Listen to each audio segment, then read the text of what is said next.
Worksop! Come on, Worksop!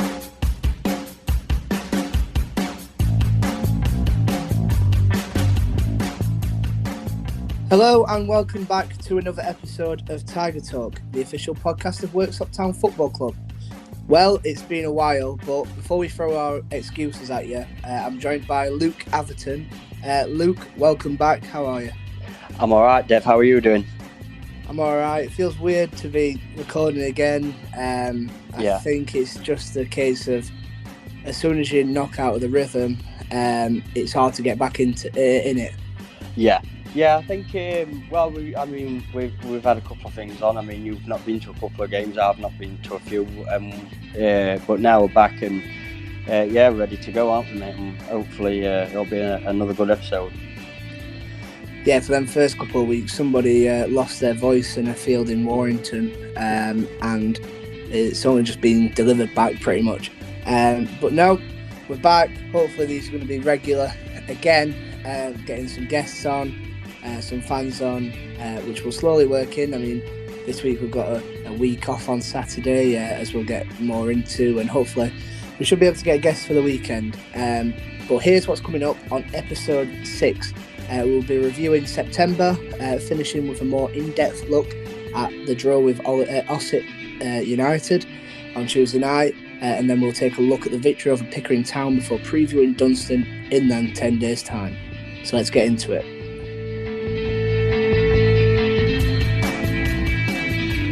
Something tells me I'm into something. Something tells me I'm into something. Woke up this morning feeling fine. So the podcast has pretty much set a similar tone to the Green Day song, which is "Wake Me Up When September Ends," and obviously now in October. So let's have a quick look at September. We started the month with a 3-0 victory over Newport Pagnell Town. Then the draw with Tadcaster and Hebburn. We got a 1-0 victory over Pontefract Collieries, who drew Halifax Town in the FA Cup this weekend, one game away from the first round proper.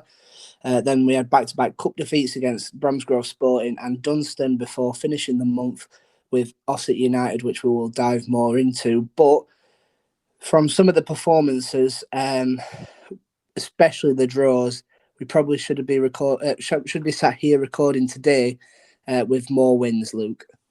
Yeah, I agree. I think looking at the month, it was a mediocre month in terms of the expectations, because we expect. I mean, we expect the wins now because of the quality of the side, and I think just a couple of more wins would have been a better month.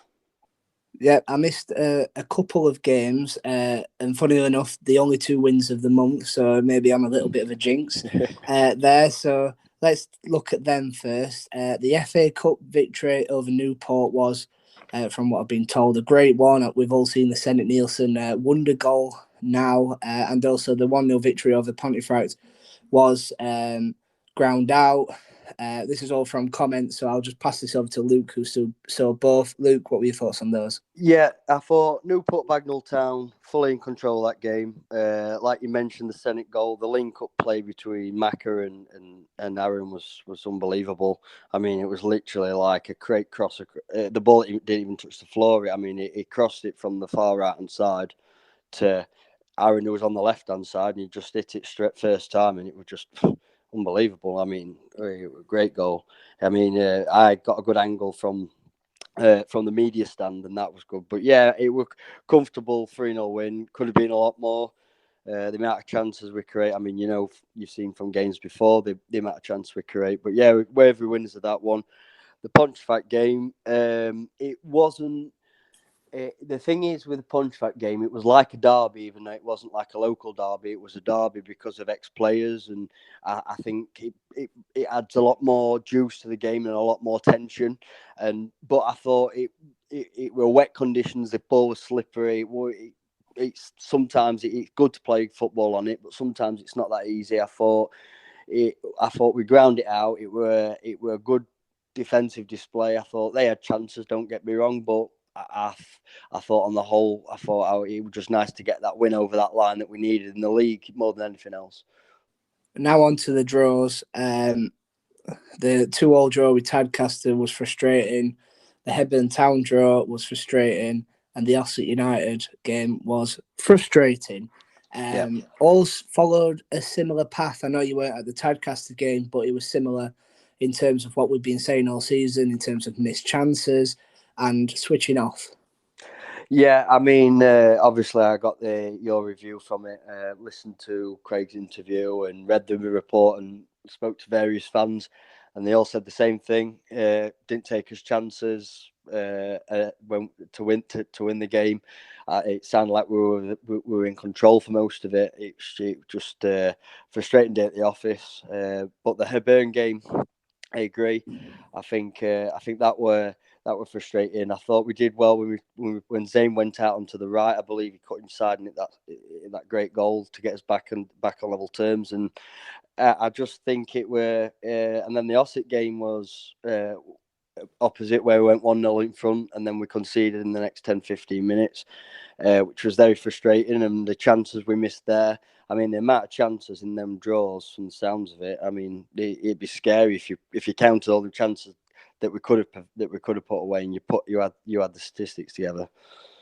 Unfortunately, now we've got to discuss the FA Cup defeat and the FA Trophy exit at the first hurdle. One game you weren't at Bromsgrove. I was there, which we'll not mention apart from, Bromsgrove eventually, as soon as we didn't take our chances, took the neck by the scruff of the game by the scruff of the neck, and completely showed why they were in a division above. And Paz could have came out and slated them, but no, he came out, he was honest. He said about it's giving him a little bit of an insight into his squad in terms of the making it and the minerals, and it also gave him an insight of where Worksop want to be. The players have talked about numerous occasions where we've got aspirations of getting into that Northern Premier Division. That's the standards we've set. That obviously they're in the southern section of that step, but they've shown the standard. The lads know what they need to do, and it probably helped us a little bit because it showed where maybe some grey areas were. Now the management team know where to improve. Moving on to Dunston then, a long trip up north, and after the first half where we weren't necessarily poor, we got outdid by one fantastic move, but in the end, defeat. Yeah, it was very similar to Saturday's, really, where we started off not very well, and then Craig seen obviously against Dunston that we didn't start off very well. Realised it and switched it straight away, and I think that takes a lot in a manager, because sometimes managers can be stubborn with their own with plan A, and let that ride out a bit too longer than what they should. But Craig, as soon as he sees something's not working, he's straight there to correct it, and that hats off to him for that. I mean, he did it against Dunston, and it didn't quite work off, which was disappointing, because for the majority of the last bit of the first half, we were really on top. Jack Broadhead hit the bar and it went out, and then we got the goal straight after the interval, which was important, got us tails up.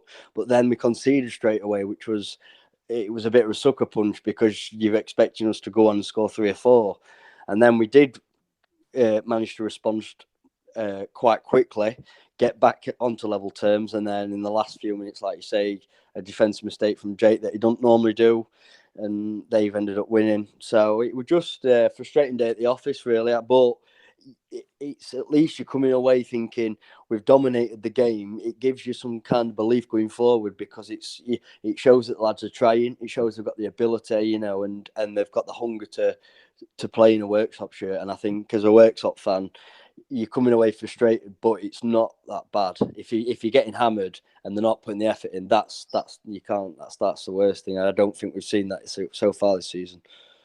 I think there were 3 main positives for me. 1, the reaction and the positivity in terms of play. 2, we don't need to go up to Workington now in Cumbria, which is a massive plus in terms of miles that we've already done and got to do this season.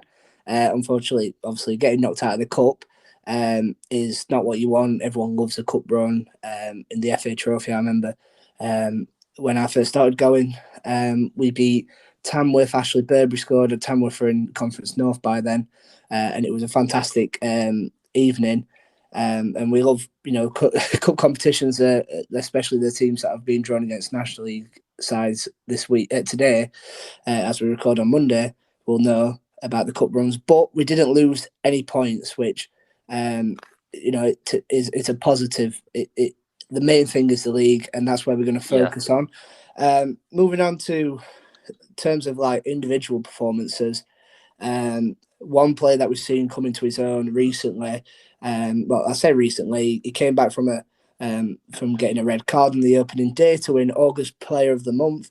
Deegan Everton has enjoyed a wonderful last couple of weeks.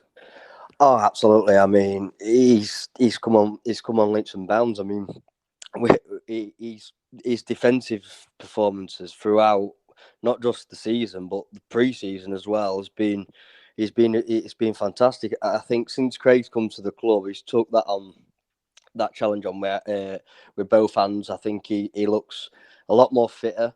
He seems like he's reading the game a lot much better. He was a good reader of the game. I think he's an even better reader of the game now with Craig because of and it's not just Craig, it's Luke Jeffs and all and the coaching staff and Mark Whitehouse, and they do some really good work with them behind the scenes that we only see at the games, and it's I think hats off to him. They've turned him into a brilliant player. I mean, he's got player of the month last in September, and it's a reflection on his season so far. Yeah, I think me and August will hopefully have the September Player of the Month next week, so look out for that interview on here. But to just comment on Deegan, it's been. I think it's safe to say that he's been thrusted into many positions that he's not been able to cement one.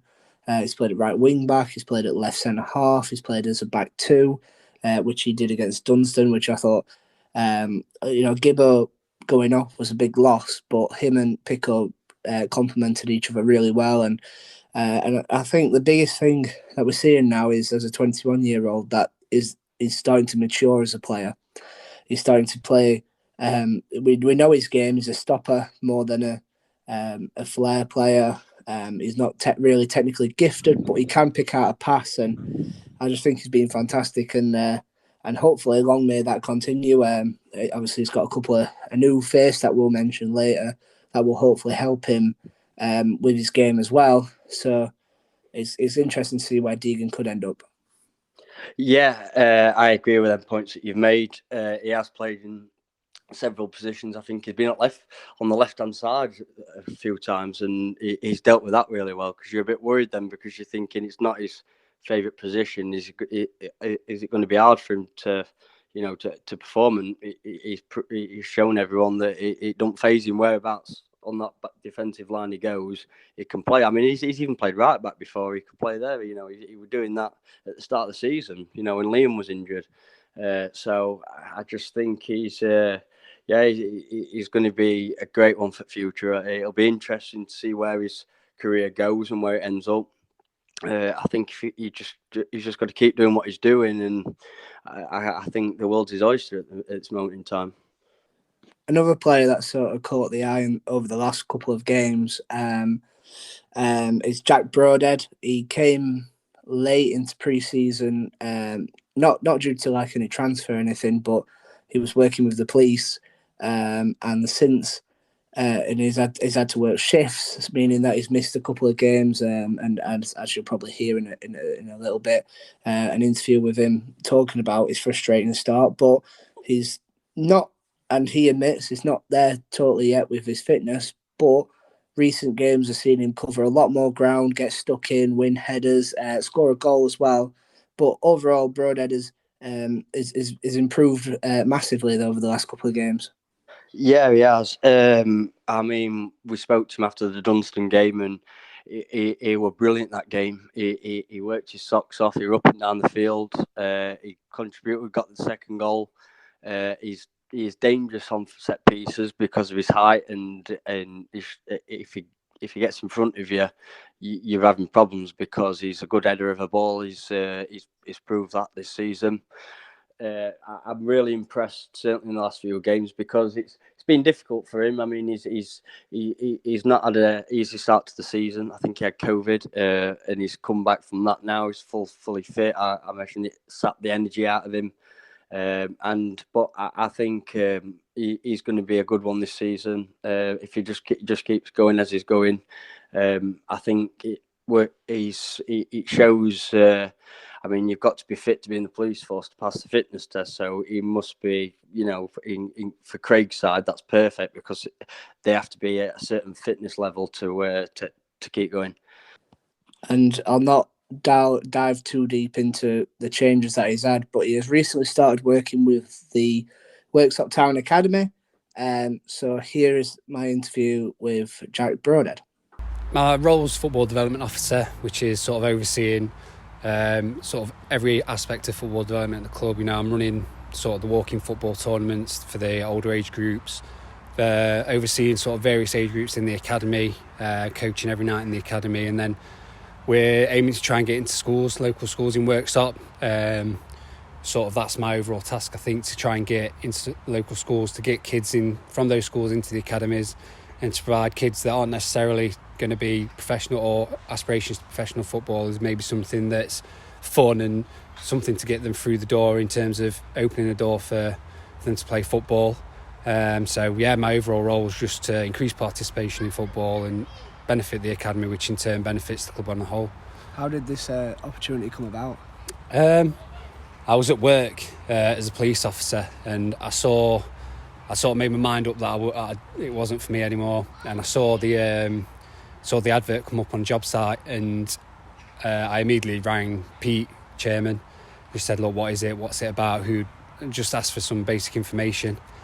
So then I decided I wanted to do it, applied for it, went through the interview process, did a couple of interviews, and luckily enough I got the job. So yeah, it's brilliant.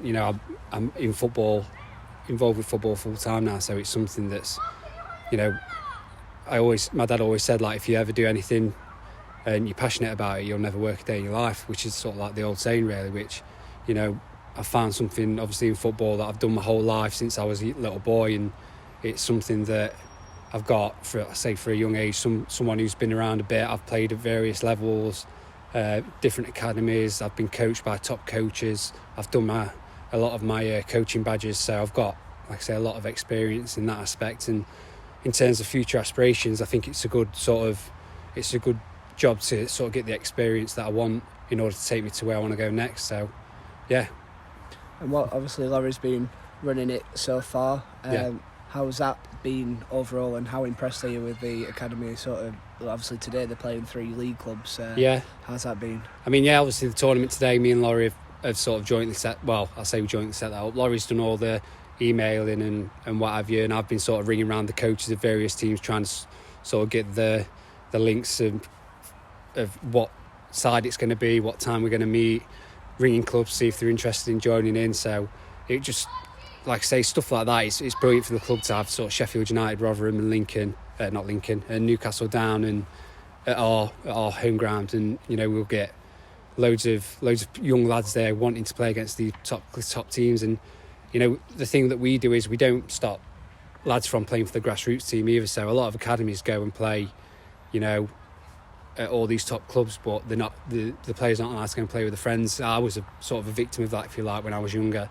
All my friends would come into school and be, we won 5-0, I scored an hat-trick. And even though I'd played against sort of your Man Uniteds, all the top academies, it was, you still miss out on playing with your friends. So it's trying to combine the enjoyment of playing with your friends still at grassroots level, and then you're getting the top level coaching, and then you're also getting sort of the chance to showcase yourself when you're playing against these top teams. And we had a number of players go to different academies. I think there's a few lads are running the under-15s at the minute. There's a few lads that have gone on trial at pro clubs, so it's brilliant for opening doors for lads that have got potential to go even further. Moving on to the footballing side, it's been a frustrating couple of weeks for the football club, but it's probably been a more frustrating one for yourself. coming back from COVID, missing a chunk of pre-season. Yeah. How are you feeling now, and how would you assess, how from that frustrating start, how much are you trying to work back to prove a point? Yeah, I mean, it's been difficult for myself, and the gaffer's been really understanding. And sort of when I was working in the police, I missed a lot of pre-season because obviously I was working shifts, and it was something that obviously I've loved football, and again it was something that sort of get me down a bit. And I was trying to keep myself fit, and it wasn't fair on the lads for me just to show up every so often and play a game, and they're training all week, and it was something that was really playing in the back of my mind. In terms of, and then obviously I got COVID, which was absolutely knocked me for six. I was actually quite poorly with it. They say people that are quite younger tend to fight it off. I was really bad with it, so I couldn't get out of bed for maybe 3 or 4 days, and like I say, I'm still probably recovering from it. I'm nowhere near as fit as what I were last year. I think the gaffers pulled me and said you need to get fitter, because it's a big chunk of my game, sort of a battling midfielder, if you like. And I'd probably say I'm about 80% there to where I was compared to where I was last year. But obviously trying to get games in and trying to still benefit the team, even though I'm sort of not what I should be. I think I'm slowly getting there, maybe a couple more games and I'll be flying, so hopefully I stay in the team. So we've discussed it a little bit there, but we move on to Worksop Town 1-1 Ossett United. An improvement after the cup exits. Stephen McDonald put the Tigers into the lead with a glancing header. However, as we've mentioned a couple of times now, a lapse in concentration allowed Ossett to equalise from distance, but an improvement nonetheless, Luke. Yeah, I mean, we're coming to the game on a back-to-back defeats coming out of both cups, and I thought the response were good. It was important that we needed a performance, because Ossett, I mean, they were fourth in the league coming into that game, and I think we needed to raise the bar and just get back onto the level that we have been throughout the season, and I think we did that well. We dominated possession. Created bags of chances. I mean, the amount of chances we created were ridiculous.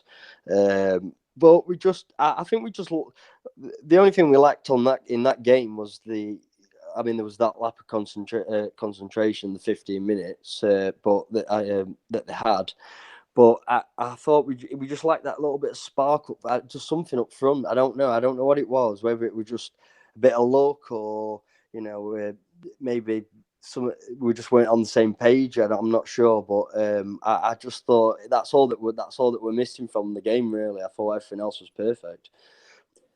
I think, as opposed to the performance from up front, I think the performance at the back was particularly pleasing, and especially in midfield. I don't think at any point, they overran us in midfield. I think Cody, Broadhead, and Baxendale all put in, and when Aaron was on as well. So I think they did well to block that progression in there, and I think the defence, the back four, was absolutely superb.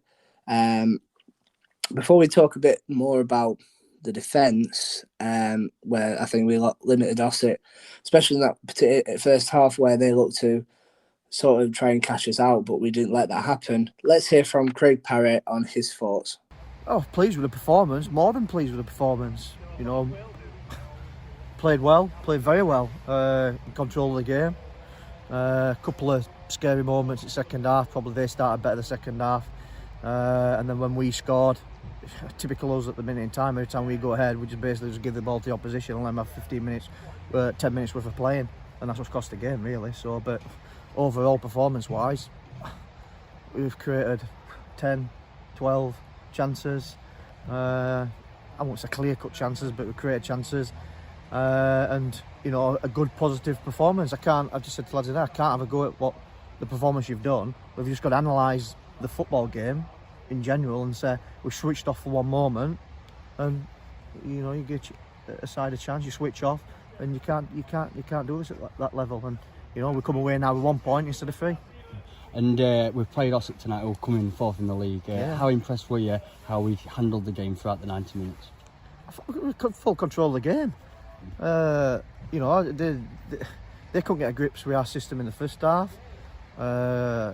You know, we played through the 10 quite a lot. It's a perfect performance apart from the result. You know, it's simple as that. And at the minute in time, yes, we have got injuries. Yes, we have got people out at the minute in time. But I cannot knock the performance we've done. I think the only critical I can say is that, you know, we go 1-0 up. We've got to put. It's the same. I'm like a repeat record. We've got to put teams to bed. And I said against Tadcaster. You know, I'm saying it again here today. You know, it's frustrating a bit. So as Craig says, and as you've highlighted so far, Luke, the thing that stood out for me and the one that I agreed with the most was when he said, when we score, we let them have 15 minutes. And I feel like we've seen this against Sheffield FC, against Tadcaster and against Stockton. And it seems to be a little bit of a problem. Yeah, because, I mean, 10-15 minutes of a game, it's a very, compared to the rest of the game, it's a very small amount of time. And I just think, yeah, it's a problem because they're putting all that effort in and creating stuff, and it's just you're not coming away with 3 points, and it's a low blow because you've got to be careful of that, because it can dent confidence. You know, if that keeps happening, it's, you know, players can lose confidence. Football is a confidence game, isn't it? I mean, they build on momentum and stuff, and I think it's something we can sort out, because it's just lapses of concentration and just getting that killer instinct in front of goal. And I think if we can do that, we've got a serious claim to go up this season. And again, it's a case of that we probably should have had all 3 points again, as Paz mentioned. Yeah. It's another draw that, like we've mentioned at the start, that we couldn't convert to a win. If we'd have won that now, we'd be comfortably in the playoffs with an extra 2 points. But I just think with it, we can take belief from it, because we're dominating games and we're showing that we can. Because we're dominant. I mean, Ossett's a good side. They're they're a very good side. I mean, they're up there at the minute, and I just think we dominated that game for the majority of it. So I think if we can do that against everyone, I think we've just got to put more goals in the back of the net. I think just to take a bit more pressure off the defence from that one little lapse of concentration. Because if you get 3 or 4 goals in front, that one little lapse of concentration is not obviously it's not as important when you're 1-0 up. When you've got to defend, you've got to be. Because when you're 1-0 up, your mentality's got to be there all the time. You can't like lose concentration, because that play could get a yard on you. It could turn you, you know, and next minute it's in the back of the net, and then you're chasing the game. You also highlighted the subs, so let's look more into one. We've been saying it for a couple of weeks now, I feel, that we'd love to see a lot more of him, just because of how good he's impressed off the bench. Sam Akroyd is probably a little bit of an overlap into Saturday's game for when we go into that, but just how good does he look? Yeah, he's fast. His runs in and behind the defence are fantastic. I mean, he causes defences problems every time he comes on. When he gets the ball, he gets you off your seat, because I mean he's a real he's really slick going past defenders and not just past defenders, picking a pass out, and he's not afraid to have a shot. I mean, we've seen against Sheffield FC that goal that was disallowed. That was a great goal. It was just unfortunate that it was disallowed. But yeah, he's a good player. He's a good impact player off the bench. He could bring something else. It'd be nice to see him play a few games as well from the start, and interested to see how we play. I mean, whether that'll happen, I'm sure it will this season. So that'll be interesting. But yeah, he's been a breath of fresh air. I agree, Luke. I think it's a case of probably going to take his time now. He's a young talent. Yeah. He'll probably get them cameos, but it'd be nice to see him have an influence from the start. See what he's like when, you know, the opposition isn't tired. I'm not saying that that's the only reason why he's making an impact, because I think he's got bags of quality. But put him in a different setting and see what he does. He offers us a little bit different up front as well. We know that he's starting to mature as well, because obviously coming through at Sheffield United under 23s, he got a taste of men's football straight as soon as he left the academy with Parkgate. And this season, he's currently scored 7 for him, and it seems like it's only a matter of time before he scores in the yellow of Worksop. Moving on, let's hear from Liam Bateman about that Ossett draw. Performance-wise, the team worked well. We worked extremely hard. Frustrated because that feels like a loss. A 1-1 feels like a loss because I feel like we dominated the game. But obviously, one lapse of thinking, and they end up scoring. It was quite a far shot, so it's one of them. And it seems to be a little bit of the same old story, doesn't it? Yeah, it seems to be at the moment. Like, obviously, as a defender, I want to keep a clean sheet, and as a team, we want to keep a clean sheet because that gives the best opportunity to win. Keep a clean sheet, you got a chance of winning.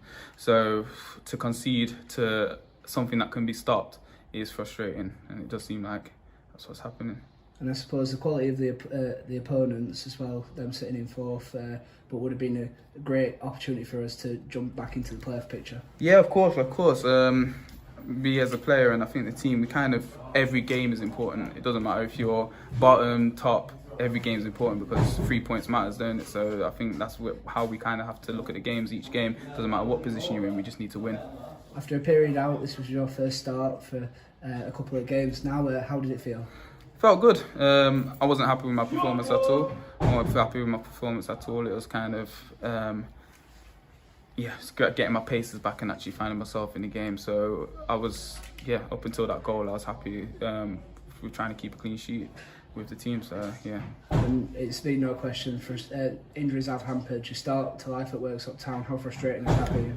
Very frustrating. Like when I'm not playing football and I have to kind of watch football, I'm not really a fan of watching football, so it's kind of frustrating to me. I just want to be out in the team, and I spoke to Gaffer and says, like, I want to be back. It's not, but my body just wasn't ready at the time, so now it's good to be back and be amongst the team and working hard.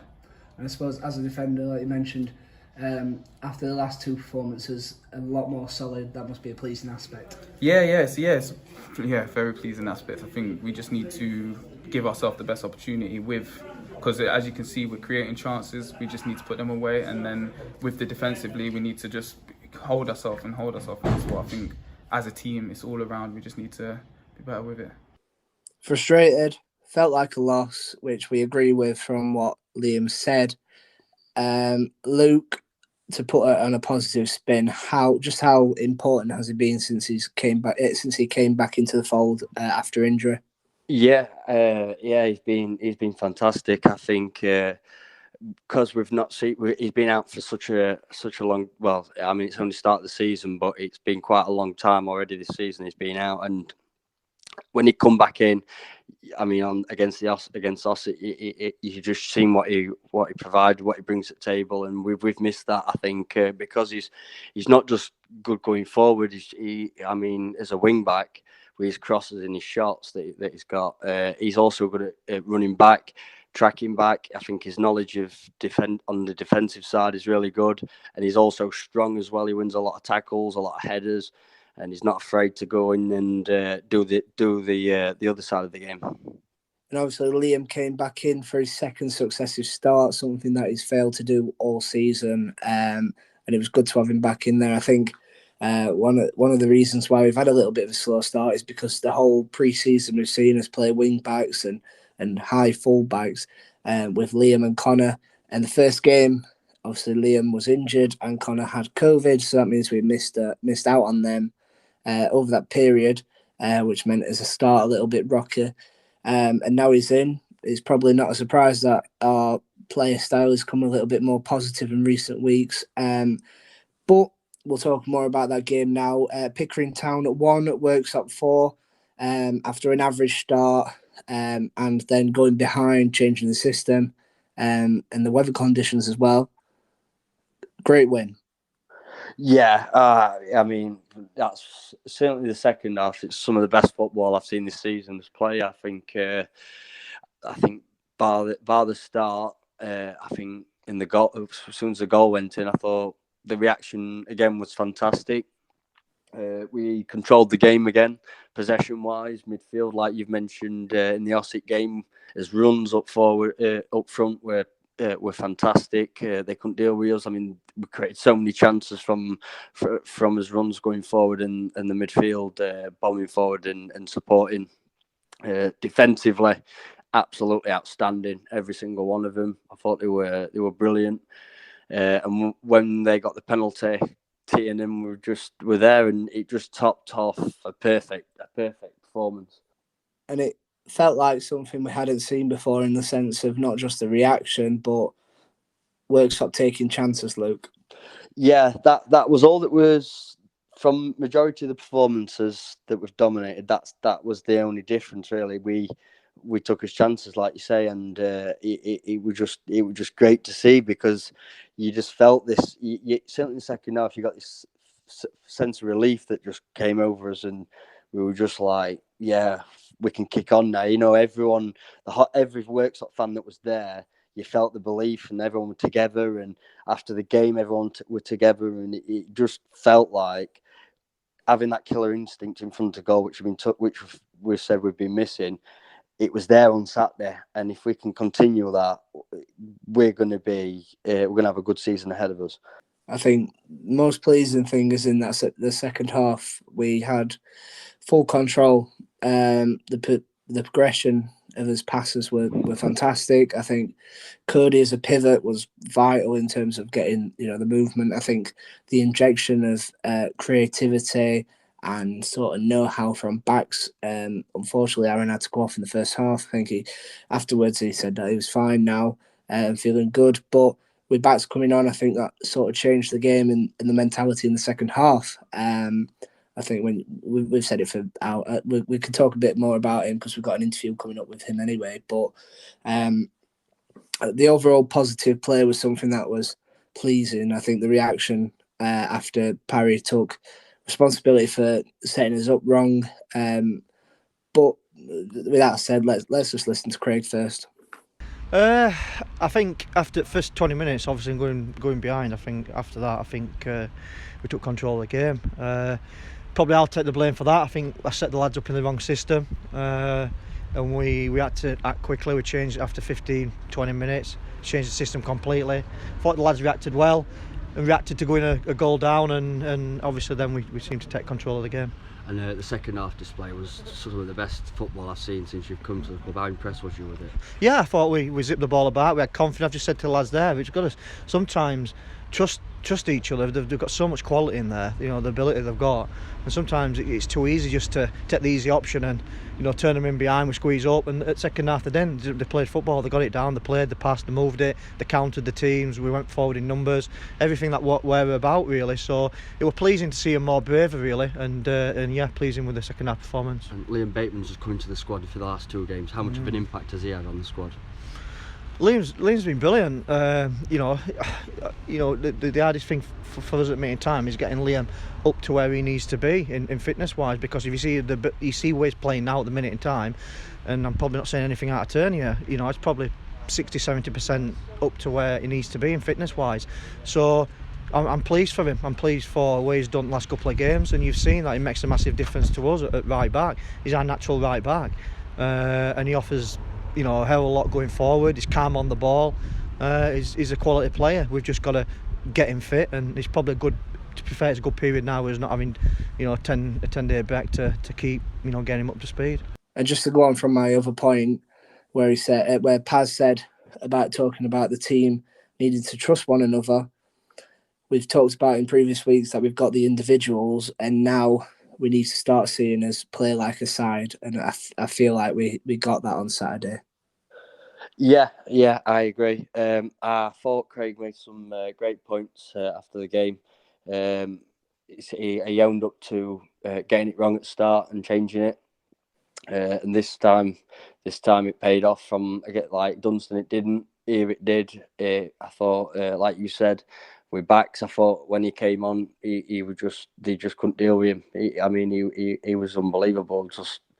He was just a man on a mission, and he helped the team move, drag forward, and kick on. But yeah, I think with Craig, it was great to see. It's great to see that he's not afraid to change the system because he's an intelligent guy on the football field. He knows he'll see something that's wrong straight away, and he'll deal with it, nip it in the bud, and he's done that. And we've ended up turning from what could possibly been a humiliating defeat to a 4-1 win where we've absolutely battered them for the majority of the game. Another positive aspect was the introduction of a centre-half. Adam Watson came in for his first start after signing on Thursday. Obviously, the announcement came on Friday. But in my opinion, I thought he was colossal at the back. I thought he won every header. He won some big challenges. He was commanding, vocal, worked well with Pico. I think the change that we saw was, in my head anyway, I feel like Connor Smythe was pushed up more to a left midfielder role with Deegan coming to left back and playing with a back four with Watson and Pico complemented each other really well. What were your thoughts on Adam's first game? Yeah, I thought Adam was fantastic. I thought him and Deegan at the back were fantastic in that second half. I thought they didn't put a foot wrong. His experience, you can see he's got it. He's got the ability. You can see he's played at the higher level. I think he'll be an important player for us this season. He's come back from an injury, so we just need to be careful with him. I think this 10-day break will help him get back up fitness-wise, hopefully. He looked fine on Saturday. Didn't look tired. Probably was after, I can imagine, with him being out for a few weeks. So, but yeah, really happy with him. Great debut, and long may it continue. Hopefully it's something that we need. We needed that little bit of a bite at the back. Somebody that's going to be a little bit of without swearing, a nuisance. Somebody that's going to, get stuck in, be a bit aggressive. And when you've got that sort of character, I think we've been calling for it a little bit in midfield, but at the back as well, I think it's going to be perfect and slip straight into the side. And hopefully this will benefit a couple of our problems at the back from what we've seen in previous weeks. Obviously, with Pickering's goal coming from a wonder striker, no doubt about it. Other than that, apart from the penalty, they didn't really get a look in. I think Tiernan made one or two good saves. So let's hear from Adam now, as well as Parry's thoughts on Watson's maiden performance. To be fair, it was a ground out performance. I think we deserved more than 4-1, to be honest with you. But like I say, we did what we had to do. Pitch and the weather conditions were a bit bad, but I think we dealt with it well, and it was a good result in the end, 4-1 win. How impressive was it that once we went behind, past few weeks we haven't really shown a reaction like that? How good was that? Yeah, no, I thought, to be fair, even when we went 1-0 down, we never thought and looked like we were going to lose the game. It was always there to come back in. We had plenty of chances. And to be fair, like I said, I think 4-1 flattered them, to be honest with you, in the end of it. Yeah. And coming straight into the side, what was it like to make your debut? Yeah, no, to be fair, I loved it. I ain't kicked a ball for about 3 weeks now, and yeah, I've gone straight in. The lads have welcomed me in. It's been perfect, to be honest with you, and it was a good start. You feel like you slipped straight in? Yeah. Like I say, the lads made me feel welcome, and I feel like I've fitted straight in. So long may it continue. Obviously, coming to the Tigers, how does it feel to be joining? Yeah, no, I'm happy. I'm happy with the move. We've been talking for a month or so now, and it's just good to get it over the line. And I'm happy to be here. Yeah, it's great. What was the conversation like with Craig to get you here? To be fair, Craig's he's a gentleman. To be fair, he's a good man, and he's persistent, and I could tell that he wanted me, and I could tell the club wanted me, and that's why I made my decision to come to Worksop Town. And with us doing his research, we know that you're a defender, but we've also been told that you could play anywhere from the middle. How would you describe yourself? Well, like I say, I'll always give 100% on the pitch. I'm strong. I will always get stuck in, and I like to play football. And like I say, it's a big factor to me that the lads are up for it, and like I say, the lads are strong. They want to win, and I believe I can fit straight into the team, and it's a good set of lads, a very good set of lads. And obviously playing with him today in front of the supporters, what was it like? Yeah, to be fair, I came to the Eastwood away game in the FA Cup, and I said then the supporters were fantastic, and today, as you can see, they were exactly the same. I think they're a great set of supporters, and to be honest with you, they're up there with, especially with the away fans that they've brought as well. Like I say, they're up there as supporters as it goes. So yeah, no, they're fantastic. How impressed was you with his performance? Yeah, really pleased. Obviously, you could see that he hadn't, at the end, that he hadn't played for a couple of weeks. So he's another lad that we're going to have to be careful with and do all that. But really pleased with him. I think what I see with him is a leader. He's talking, he's pulling people, he demands things from other players. And I thought him and Pico put a good combination together. Really, I thought they did really well. So I was really pleased with Watto's start. Coming back and doing the podcast, I'm already starting to lose my voice a little bit, which is not good. But we did sort of nearly lose his voices on Saturday, getting in amongst the supporters for the first time in a while. And I think we ought to dedicate a little bit to that because, especially that second half, it was joyous, wasn't it? Yeah, I mean, the fans that were one of the loudest I've seen them all season. They really got behind the squad from the first whistle. Even when we were a goal down, they were shouting, "Come on, Worksop!" Kept the team going, kept some kind of atmosphere going, to get the lads going, and I think they responded to that really well. I mean, you could see after the game when they came over to all the fans and clapped everyone off, the chants from the fans to John Hood, and John Hood is a tiger, and Ewan is a tiger. I thought they were good chants, and it just shows the connection between the management staff and the fans, and you could see them all laughing, and it was just great. It showed how close we are as a club, how we're all one, when everyone's together. And I think from what's happened, I think it's helped the club become closer. I think we're appreciating the club a lot more now. I'm not saying we didn't before, but I think you appreciate it a lot more when obviously it were looking like we're out of existence, and now we've come to this where we're in that league, and we're not just in that league, we're all together as one. The atmosphere is fantastic, smiles back on people's faces, and I think these are reaping the rewards now, and it's great to see, isn't it? It's needed because I remember obviously growing up as a Tigers fan, and I remember when I started obviously with the Barmy Army. And just like coming up with songs, getting on with it, especially through that period where it was a little bit dark under obviously Kendo and Craig Denton took over. Obviously before Denton's his meteoric rise 2 seasons later.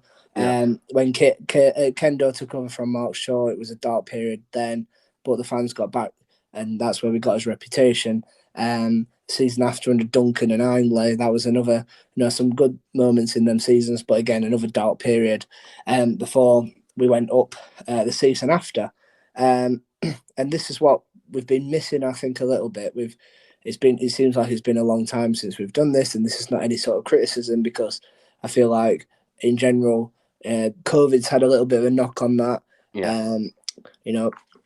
Since Craig and the team came in, there's been a little bit of distance because of COVID and not being able to sit near people, having to group in six, having to social distance. It's not being able to have that mix where in previous years, like Sir Simon Clark and Dave Freckleton coming into the bar afterwards, chatting with the fans, Craig Denton and them coming in, the players getting amongst the fans, got to learn the fans' story, the fans got to learn their story, and I feel like now is the time to sort of see that come into fruition. And overall, it was just a great laugh. Obviously, we kept professional, obviously, doing our media work, but, giving the lads a little bit of a chant and that. And overall, at the end of the day, you go to football to enjoy yourselves, and we certainly did. So I think I enjoyed I don't know if it was Glenn or Mano or Dan who came up with it, but the Sham 69 song, Hurry Up Harry, turning it into the Parry, saying, come on, hurry up, Parry, come on. And then going down to the pub, obviously, Mano shouting, in a minute, afterwards. And this is all about, this is what non-league football is. And obviously, going to play a little bit of audio now from Michael's video, but this is Craig Parry's sort of reaction and sort of what we've just said in terms of urging them to push them on, especially in their moments.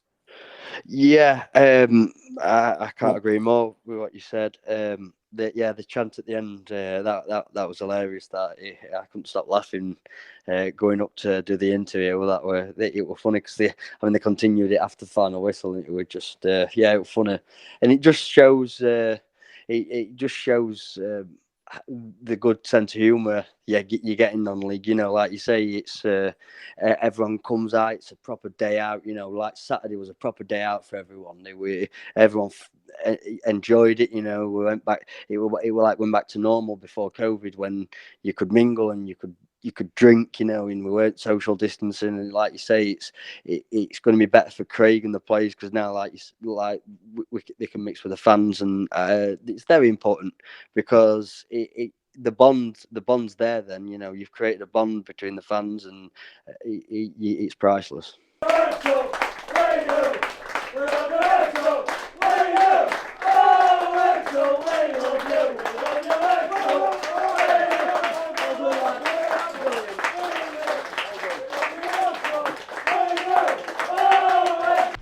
Fans got behind the squad in the second half, and there was some funny chants towards the dress. How good was that experience? Well, I think the fans have made his day. I think the message to the fans now is to keep singing, you know, Hood is a tiger. It's quite as I've seen him being on side. So you've made him a proud man today. But yeah, the fans are, you see him coming off. What club at this level has that amount of fans stopping behind, clapping you coming off, and travelling all this way here? You know, they're unreal. And we're up, I've said to the lads there now, we're up into money shot, what I'd call it, you know, into a good position in the league with a little break. And you know, I hope the fans carry on supporting us, carry on pushing us, because you know, it's easier to support us in when we're doing it here now today, but all I'm going to ask for the fans is when, you know, we have little dips and, you know, little bits of things that are not going well, you know, I want them to be behind us even more at that point, cheer the lads off even more at that point, and support us then, because that's where, you know, it's easier to support people when things are going great. It's when things are at the opposite side, and we need that little bit of push. And I think now we've got ourselves in a good position, you know, an exciting position, and it's up to us as management as to get the squad right, and to get the players right, and to get, you know, everything that we need to be to push us on even further now up the table where we want to be. But we're in a good place, and the fans that we need behind us to keep driving us on and give us that final push, because, you know, not just here, but, you know, sometimes in away games it feels like home games. Come in with the fans here, you know, where the crowd in and where they sing and chant and various things. So, you know, as I've said, it makes me proud to be part of the club and proud to be the manager here. And you know, I think the fans are unreal, and let's keep it going all together, every single one of us. You know, we're all one club, we're all in this together, we all want the same thing, including the fans. So let's keep, you know, going in the same direction together. One final thing before we move on to looking ahead was that I don't think we've done justice to the quality of goals that we scored. Obviously, the first one, Macca's. Yeah. I don't think it was the cleanest finish. I think people throwing up whether it an own goal or Macca, but Macca confirmed it came off him last, which I'm sure he will.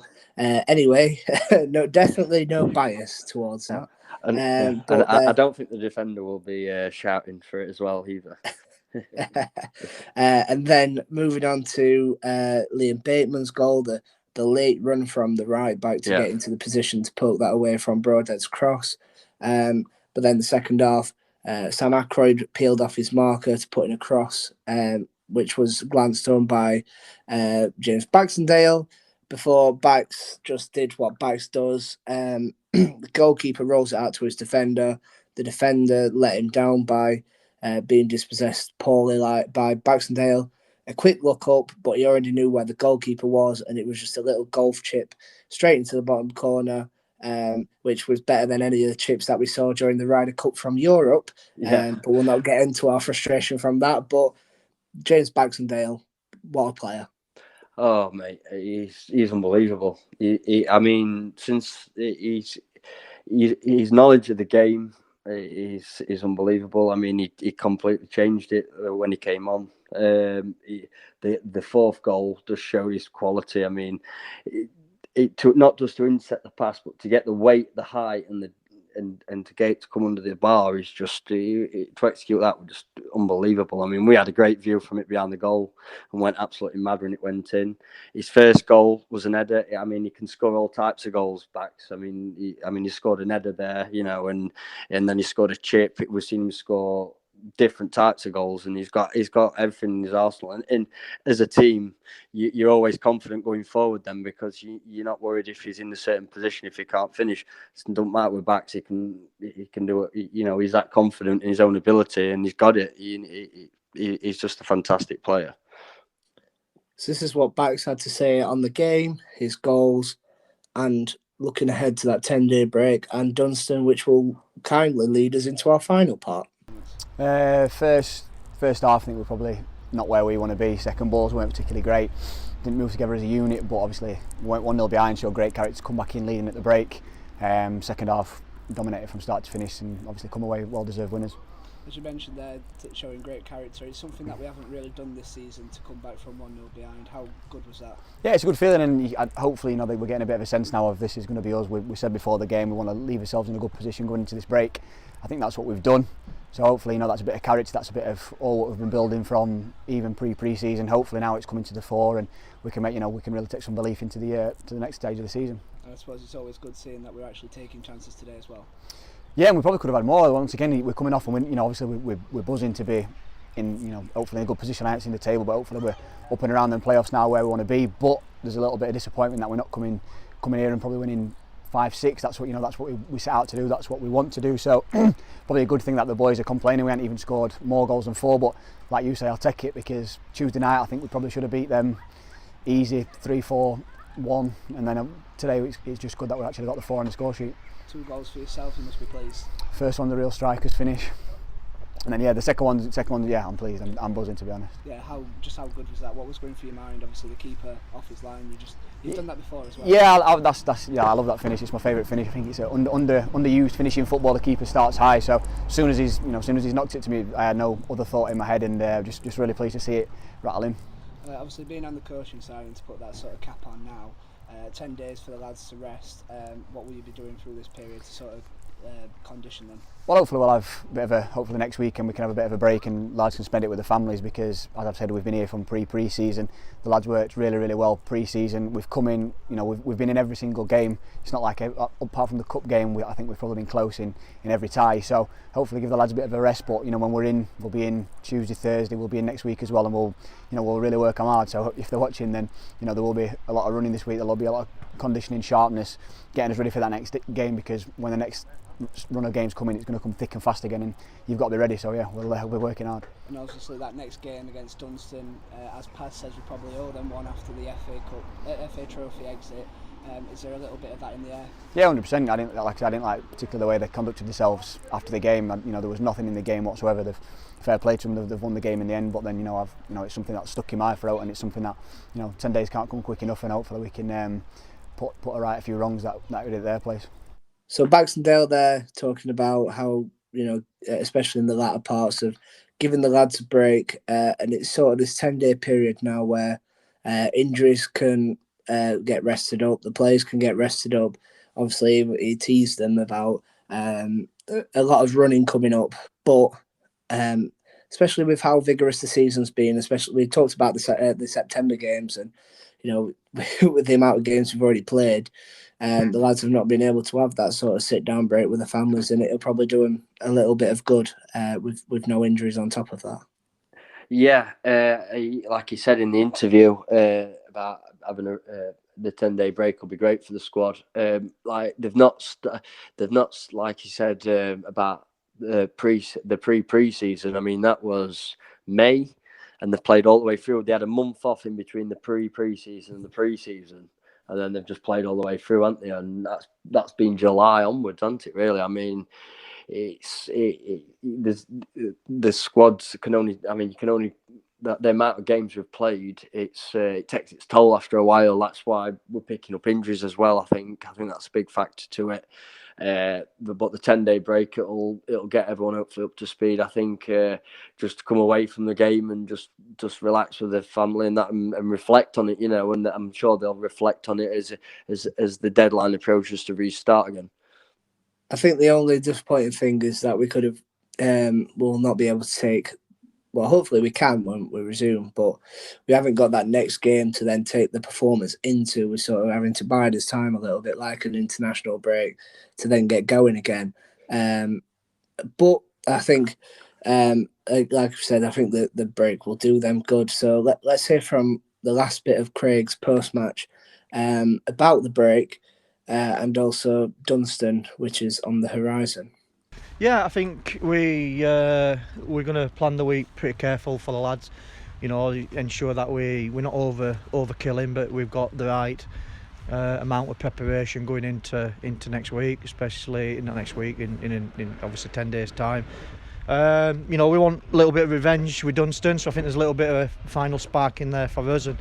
And again, it's another 3 points we want to chip away. So we've got to.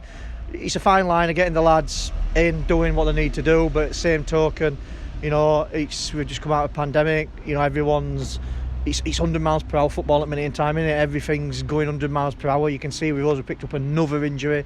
We haven't sent it today, so it's vital that we get the lads, a little bit of rest, a little bit of downtime, a little bit let them go and have time with the family, the wives, the girlfriends, and the friends, or go and have a beer and chill out and relax. And we just top up. Hopefully then just to get us ready for Dunston. So Bax mentioned it and so did Craig, and with how it happened in the FA Trophy, it does feel like there's a little bit of vengeance to take on UTS. Yeah, like we mentioned earlier in the podcast, we dominated the game. I think looking at it, I thought we were the better side. I think we can take that into that game. It's important that we get another. Because if we can get another win, then all of a sudden it's a 2-game.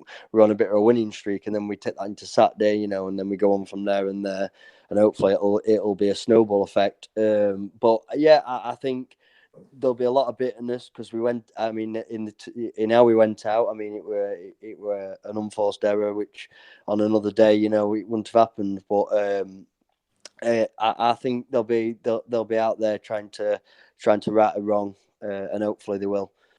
Yeah, going into that game, I think we just need to prove why. Obviously, we came out of the cup game. We need to have his tails up. Sort of going in there to seek that revenge, get 3 points. I do think without any sort of trying to take a bit of Worksop bias off my head, I do think we more than matched them, and I think we should have won that game in the FA Trophy. But alas, we're out now due to that error. But we had a couple of bright players, I think. Jack Elliott, the left winger, caused us a lot of problems in that first half. I think Deegan did really well to sort of nullify him once we made that switch to a back four, and then as soon as he was out of the way and Bateman came on, I don't think he was an influence anymore. I thought that Sergio Giallo, the number 9 up front, was a real handful. He sort of played the Lukaku role of coming in deep and bringing in the 2 wingers before driving forward to get on the end of the cross. And they had 2 tough tackling centre-halves in Dan Capwell and Michael Holland, also the right-back that I can't remember his name now, the left-back, who was he was colossal. Every challenge he made, he'd celebrate. It was like an old-school defender, probably a typical North East defender. They're currently 7th in the league, they've won 4, drawn 1, and lost 4. They've got to travel to Workington in instead of us. So that's a long trip. Not probably as long as we would have had, but from Newcastle to Cumbria, and then to travel down to Worksop on a Tuesday night, it's sort of a tough ask for them. Yeah, it'll take a lot out of them because that'll happen on the Saturday, and obviously we will play them on the Tuesday, and it's only a few days that, so hopefully we gain an advantage from that. But I think I think that's going to benefit us more than it'll benefit them. I think we'll come in well rested and ready to get going, and I think we'll go in full of confidence after Saturday's performance. And with that in mind, hopefully this next 10 days or it's less than that, it's nearly a week when this game will be going up, we'll be able to, this podcast has been a bit of a longer one, so hopefully it puts a little bit of a stop gap into that break. You don't miss football too much. If you are going anywhere on Saturday, I urge you to go local, support a non-league club. I know there's the Premier League again, or the higher sort of organisations in media have already disrespected it, saying that they're disappointed that there's no football this weekend because of the international break. There's lots of football. Just have a look at your local clubs. But Luke, it's good to be back, isn't it? Yeah, great to be back. Great to come in after a great win and to talk about that. And it was good because we had a lot to talk about, and it was great to talk about it because obviously we've just set this up. Yeah, so it's great to be back. So yeah, make sure to give us a like on this episode. Subscribe if you're on YouTube. If you're on Spotify, follow us. Also share it with your mates, your Worksop friends. Get as many people trying to listen as possible. We will be doing other stuff in the future, hopefully. As we mentioned, plenty of times when it's get up and running before we bring in, guests and ex-players and fans on. So there's plenty of things to look forward to coming up. Enjoy. Up the Tigers.